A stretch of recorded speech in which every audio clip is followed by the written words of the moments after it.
Hi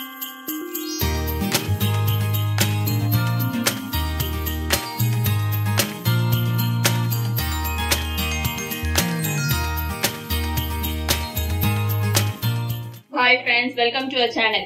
இன்னைக்கு நாம பார்க்க போறது சூப்பரான ஒரு டின்னர் ரெசிபி தான். வாங்க வீடியோக்குள்ள போலாம். நான் வந்து ஒரு வெங்காயம் எடுத்திருக்கேன், ஒரு தக்காளி எடுத்திருக்கேன். வெங்காயம் பாத்தீங்கன்னா பெரிய வெங்காயமா எடுத்திருக்கேன். சப்போஸ் உங்ககிட்ட சின்ன வெங்காயமா இருந்ததுனாக்கா, கொஞ்சம் சின்னதா இருந்ததுனாக்கா 2 எடுத்துக்கோங்க. ஒரு தக்காளியை இந்த மாதிரி சின்ன சின்னதா கட் பண்ணி வச்சிருக்கேன். வெங்காயத்தை சின்ன சின்னதா கட் பண்ணிக்கலாம்.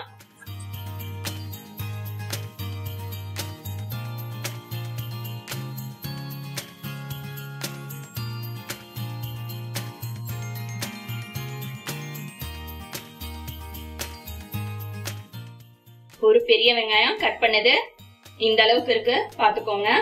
இது பாத்தீங்கன்னா மல்லித்தலை வச்சிருக்கேன், இஞ்சி பூண்டு பேஸ்ட் வச்சிருக்கேன். இஞ்சி பூண்டு பேஸ்ட் வந்து 1/4 டீஸ்பூன்ல இருந்து 1/2 டீஸ்பூன் வரையிலும். நான் இப்ப எடுத்திருக்கிறது வந்து 1/2 டீஸ்பூன் எடுத்திருக்கேன். பச்சை மிளகாய் 1.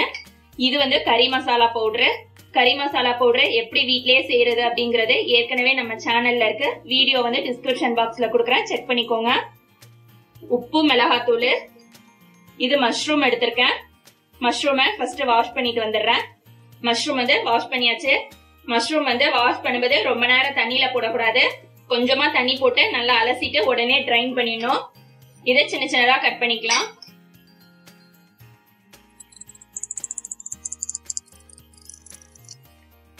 மஷ்ரூமை சின்ன சின்னதா நல்ல பொடியா கட் பண்ணிக்கோங்க. இந்த அளவுக்கு நைஸா கட் பண்ணோம். இதையும் ஒரு பவுல்ல எடுத்து வச்சுக்கலாம். அடுப்புல பேன் வச்சிருக்கேன். பேன்ல கொஞ்சமா எண்ணெய் சேர்த்துக்கலாம்.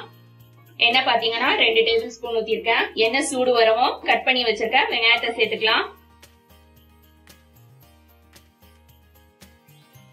வெங்காயம் வதங்குறதுக்கு உப்பு சேர்த்துக்கலாம்.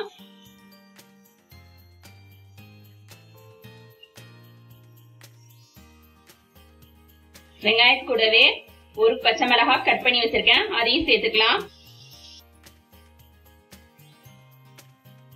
வெங்காயம் வதங்கிருச்சு. அது கூடவே எடுத்து வச்சிருக்க இஞ்சி பூண்டு சேர்த்துக்கலாம்.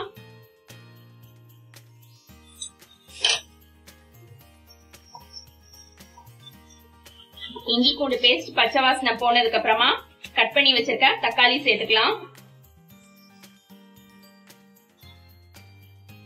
தக்காளி வதங்கினதுக்கு அப்புறம் எடுத்து வச்சிருக்க மிளகாத்தூள் சேர்த்துக்கலாம். மிளகாத்தூள் கூடவே கறி மசாலா பவுடர் சேர்த்துக்கலாம்.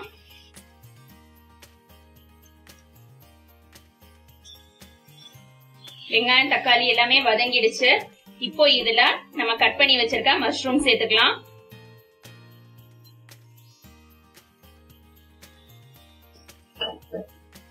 மஷ்ரூம் சேர்த்ததுக்கு அப்புறமா ரொம்ப நேரம் குக் பண்ணக்கூடாது, 1 மினிட் தான் இருக்கணும்.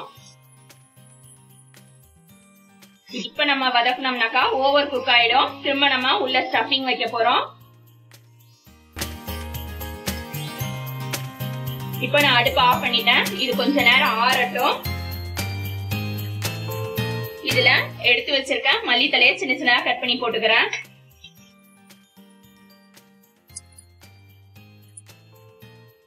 இப்ப நம்ம ரெடி பண்ணி வச்சிருக்க மஷ்ரூம் ஸ்டஃபிங்க ஆற வச்சிடலாம்.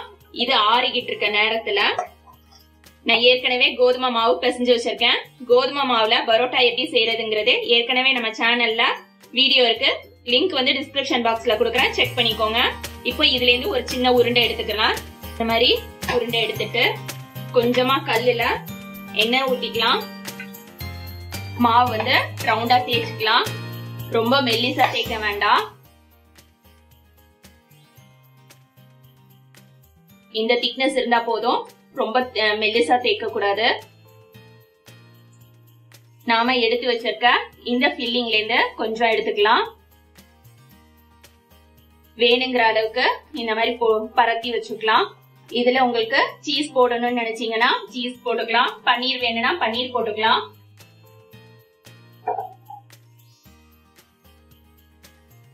இதை இந்த மாதிரி மடக்கிடலாம்.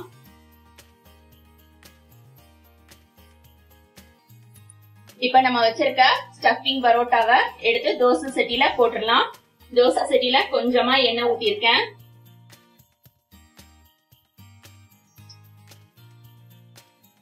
இத இப்படி போட்டுடலாம்.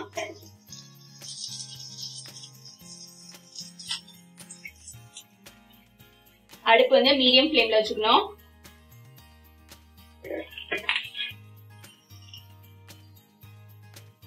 பொதுவா மஷ்ரூம் பாத்தீங்கன்னா 3 மினிட்ஸ்க்கு மேல குக் பண்ணக்கூடாது. 3 மினிட்ஸ்க்கு மேல குக் பண்ணோம்னாக்கா ஓவர் குக் ஆயிடும், ரப்பர் மாதிரி இருக்கும். அதாலதான் நான் வந்து பேன்ல வதக்கும் போது 1 மினிட்லயே ஆஃப் பண்ண சொன்னேன். ஆஃப் பண்ணிட்டு நம்ம வதக்கி எடுக்கும் போது இந்த மாதிரி ஸ்டஃபிங் வச்சு உள்ள நம்ம பரோட்டா செய்யும் போது அதுல வேற எக்ஸ்ட்ரா டைம் எடுக்கும் பொரியறதுக்கு. இப்போ ஒரு சைட் பொரிஞ்சிருக்கும், நம்ம திருப்பி போட்டுக்கலாம்.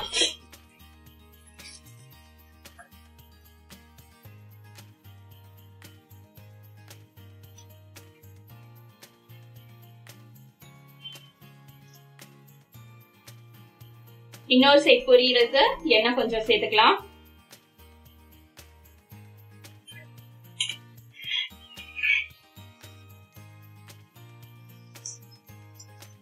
மஷ்ரூம்ல இந்த மாதிரி செஞ்சு கொடுத்தீங்கன்னா கண்டிப்பா பசங்களுக்கு ரொம்ப பிடிக்கும்.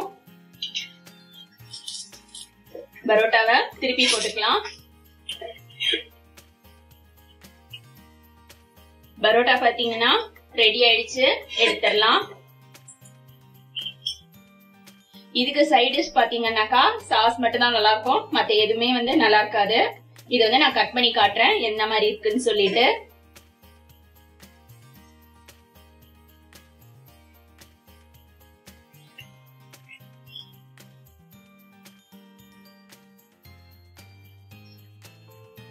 நம்மளோட ஸ்டஃப்டு மஷ்ரூம் பரோட்டா ரெடி ஆயிடுச்சு. உள்ள பாருங்க எந்த அளவுக்கு சூப்பரா இருக்குன்னு சொல்லிட்டு. இதுல நீங்க விருப்பப்பட்டா சீஸ் கூட வச்சுக்கலாம். நான் இன்னைக்கு சீஸ் வைக்கல. இதே மாதிரி நீங்களும் உங்க வீட்ல செஞ்சு பாருங்க. தேங்க்ஸ் ஃபார் வாட்சிங்.